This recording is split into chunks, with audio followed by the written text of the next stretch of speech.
কিরে বান্ধবী, একা একা বিস্কুট খাচ্ছিস? আমি তো ঠিক চিনতে পারলাম না তোমাকে। আরে তুই আমাকে চিনতে পারলি না? দে একটা বিস্কুট দেখাই। একটু কেন খাবি? ওই দোকান থেকে নিয়ে নে। দোকানদার, ওকে একটা বিস্কুট দিয়ে দাও তো। আরে দাঁড়া, আমি বিস্কুটটা নিয়ে আসি, তুই তোকে বলছি, তো বুঝিয়ে দি।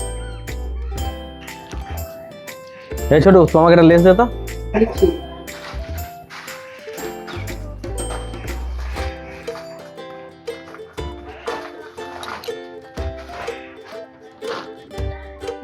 ওই যে বসে আছে, ও পয়সা দিয়ে দেবো তোকে।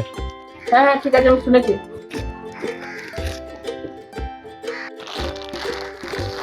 তুই এখন আমাকে চিনতে পারলি না? আমি তো তোমাকে চিনতে পারছি না। আরে আমরা দুজন একসঙ্গে ওয়ানে পড়তাম, তুই বুঝতে পারছিস না আমাকে? মনে পড়ছে না তো। তুই প্রথম বেঞ্চিতে বসতিস, আমি তার পাশের বেঞ্চিতে বসতাম। ঠিক মনে পড়ছে না তো।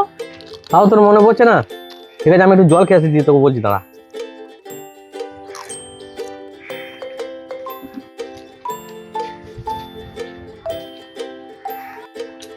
কত হলো?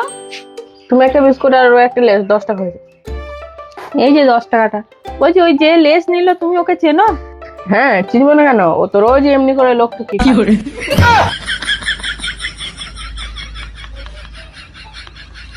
ও যে লোক ঠকি খায়, তুমি আমাকে বললে না? আমার বললে তো আমার বিক্রি কমে যাবে, তাহলে আমি বলবো কেন?